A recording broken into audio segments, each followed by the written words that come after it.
Aún ya estando fuera de la comunidad, ya pasé a la arquidiócesis de Bogotá, estando en la parroquia de la Perseverancia, pagaron, se dice que fue de la misma iglesia, un sicario para que me matara. Yo me iba a matar un martes.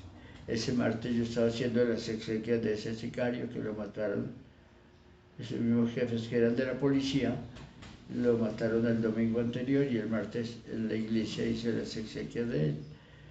O sea, persecuciones ha habido calumnias, señalamientos, y lo mismo por los 5 años de trabajo en la cárcel modelo fueron de mucho peligro, de mucho riesgo, de muchas amenazas y de gran sacrificio.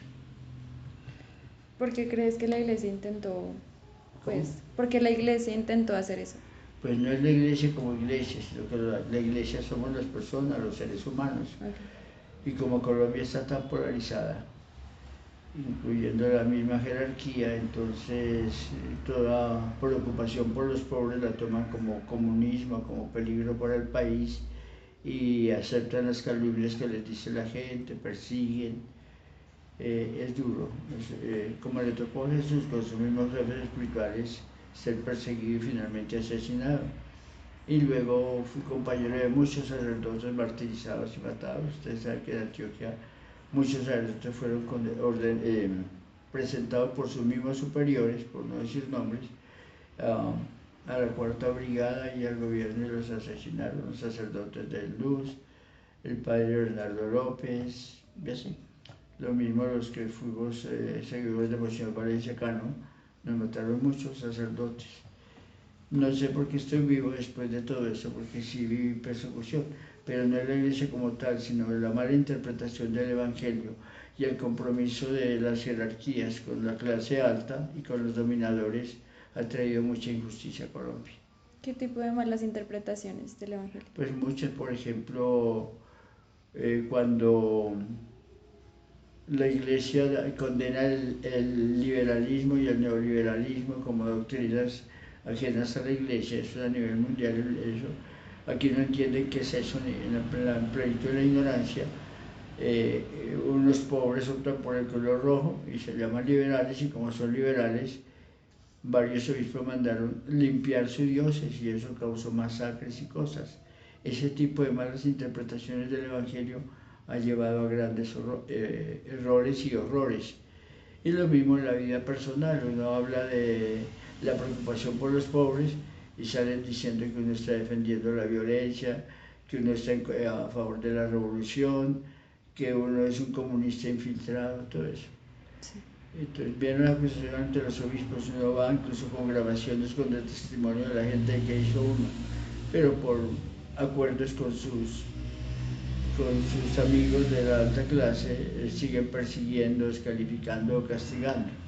Igualmente yo estuve trabajando en la Basílica de Buga y allá la clase, los dirigentes de derecha son muy violentos, muy terribles, ¿no? Todavía vemos las consecuencias de eso. En aquel tiempo nos señalaron como peligrosos a todo el grupo de misioneros redentoristas que trabajamos en los años 70 en la Basílica, y nos hicieron atentados, nos hicieron persecuciones, allanamientos, quisieron involucrarnos por guardar armas, etcétera, trampas que ellos ponían, ¿no? Dios siempre nos liberó, nunca pasó absolutamente nada, pero sí esas incomprensiones y es que aunque uno lleve pruebas y todo, no logra demostrar a los superiores la verdad porque están ya comprometidos con el mal, son sus amigos y les creen a ellos. Eso ha sido muy doloroso y, como te digo, costó en diversas partes de Colombia, sobre todo en Antioquia y en los Santanderes, muerte de sacerdotes y de laicos comprometidos con la teología de la liberación. Ok. O sea, tú sientes que ver a los malos ¿Cómo? como... Tú sientes que es ignorante ver a los malos como grupos... Espera. La primera ignorancia es pensar que la humanidad se divide entre buenos y malos, Okay. que nosotros, el grupo que sea, somos los buenos y por lo tanto a los malos hay que matarlos. Okay. Incluso yo le hacía eco a un chiste de un niño que le dice al papá: papito, ¿y qué pasa si matamos a todos los malos? Dice: claro que sí, mijito, sí se puede. El problema es que los que quedamos vivos somos los asesinos.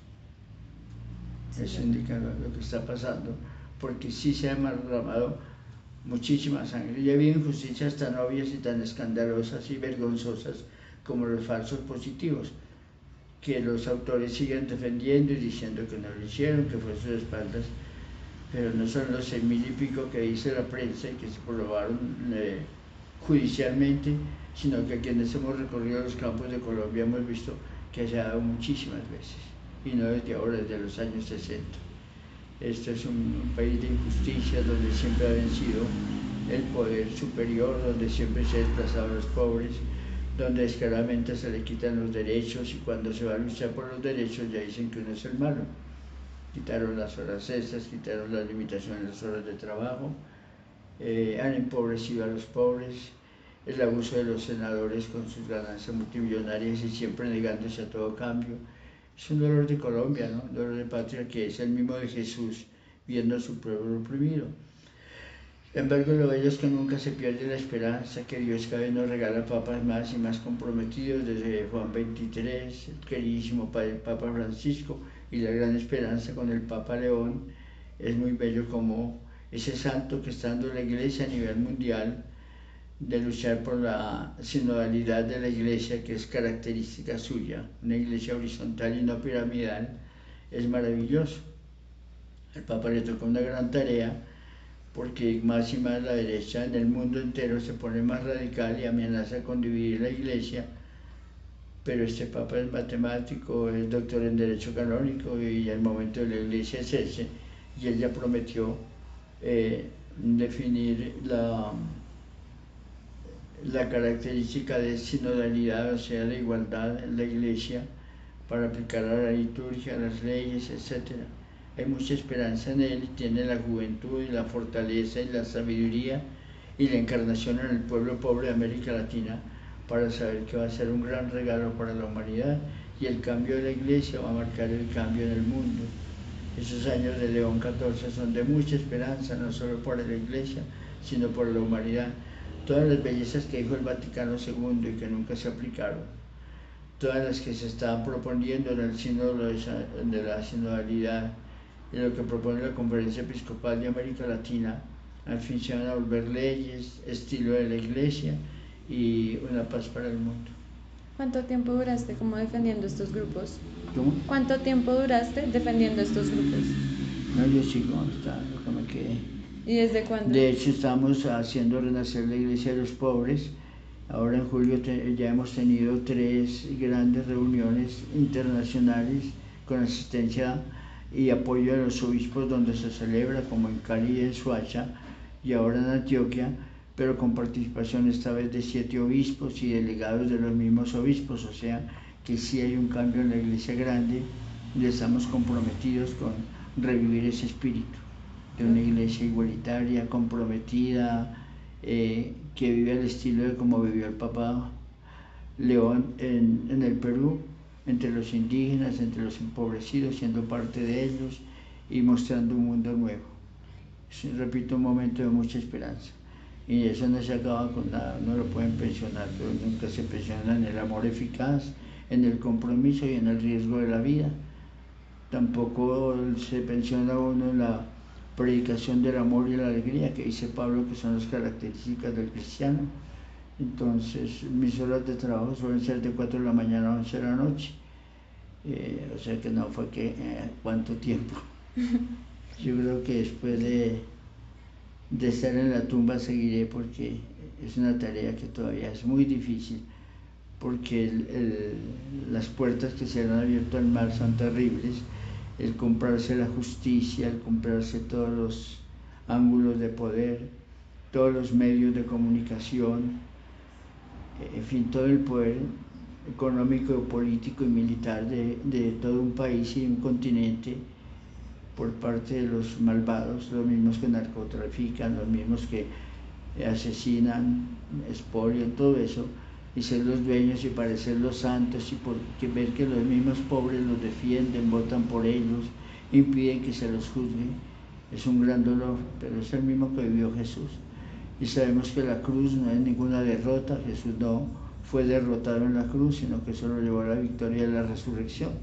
Entonces luchamos por la resurrección de nuestro pueblo, cada día con más alegría, con más ánimo, con mayor esperanza. Tú, es para aclarar, ¿tú defiendes, digamos, a estos grupos de resistencia? Como, pues los del conflicto armado, como Yo del defiendo la justicia Ok, y sí. defiendo al ser humano. ¿Qué es defender al ser humano? Por ejemplo, el conflicto entre ricos y pobres, los defiendo a ambos, porque unos están en el pecado de no tener a Dios, no tener el amor, tener por Dios el dinero y hay que convertirlos, y los otros padecen las consecuencias de eso y hay que defenderlos. Okay. Entonces cuando la gente le dice, ¿tú a cuáles defiendes? Como si entonces el enemigo del otro, entonces vas a matar a los otros. No, yo amo a toda la humanidad y sueño porque todos somos hijos de Dios, tenemos la vida de Dios, que se defienda la vida humana en todas sus formas. Defiendo que se ame al enemigo y que se lo, como lo hizo Jesús, que se lo convierta, que se lo trate. Jesús amaba a los fariseos, a los sacerdotes, a los doctores de la ley. Por eso los denunciaba, los señalaba, los perseguía y fue víctima de ellos. Entonces decir que Jesús era enemigo de las castas de Israel no era así. Él era amigo de la humanidad y vino a morir por toda la humanidad. Él no murió, como dicen ahora, por muchos, sino por todos. Nosotros amamos a todos, pero el amor eficaz es como una medicina. No hay una panacea para que se le a todos los enfermos lo mismo. Hay que mirar la enfermedad y buscar qué remedio va contra esa enfermedad. Eso hacemos en el amor liberador y eficaz. ¿Qué necesidad tiene cada persona? O de salir de su pecado, de su violencia, de su soberbia, de su injusticia o de las consecuencias de estos desastres en la vida humana. Somos defensores de la vida, nada más. Okay. ¿Y eso puede llegar a ser polémico en alguna iglesia o algo así? No es que puede ser, siempre lo ha sido y lo seguirá siendo.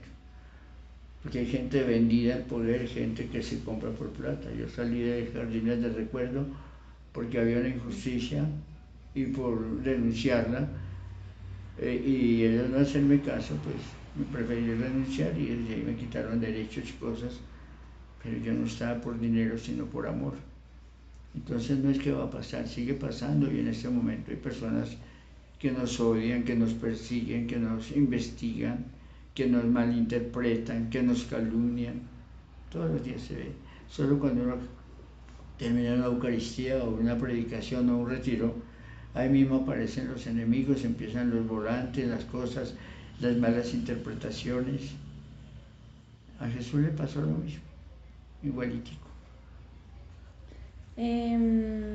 Me hablaste sobre que trabajaste en el cementerio Jardines de Paz, ¿cierto? Sí. ¿Cómo Pensaron que yo era muy perjudicial animando las comunidades de las ciudades, entonces me mandaron a encerrarme en la cárcel Modelo como para tenerme allá cerradito y que no, pero esos eran seres humanos. Y durante los 5 años pacificamos la cárcel Modelo, se pidieron perdón los paramilitares y guerrilleros, hicimos la última Navidad conjuntas con permiso del director y en la alta seguridad hicimos fiesta entre las familias de los guerrilleros militares pidiéndose perdón, llamándose.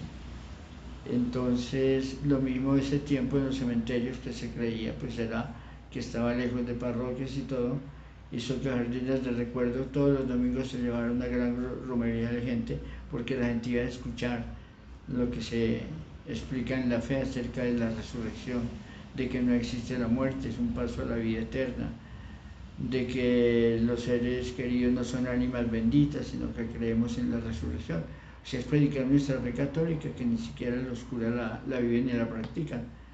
Entonces, eso crea problemas de padres párrocos que no permiten predicar en sus parroquias, porque la gente deja de darles plata, que mejor no les demos formación. Entonces son las malas interpretaciones del Evangelio y eso no es que de pronto le pasa a uno o que hay peligro de que pase, es una situación permanente que desde antes de mi sacerdocio lo he vivido, digamos que estos 60 o más años, y que seguirá porque es lo que Jesús nos dijo, ¿cierto? La tarea de él. En la cárcel, tú trabajaste en la cárcel, ¿sí? Sí, 5 ¿Qué años. hacías allá? Todo lo que hace un sacerdote. No solo los sacramentos como comenzar a celebrar misa, sino también ayudar a investigar las injusticias, denunciar a las autoridades que eran las que metían armas y metían droga y ejercían la prostitución desde la cárcel, Entonces uno tiene que ser profeta donde va y eso le cae a los directores de la cárcel que nos amenazaron porque los descubrimos y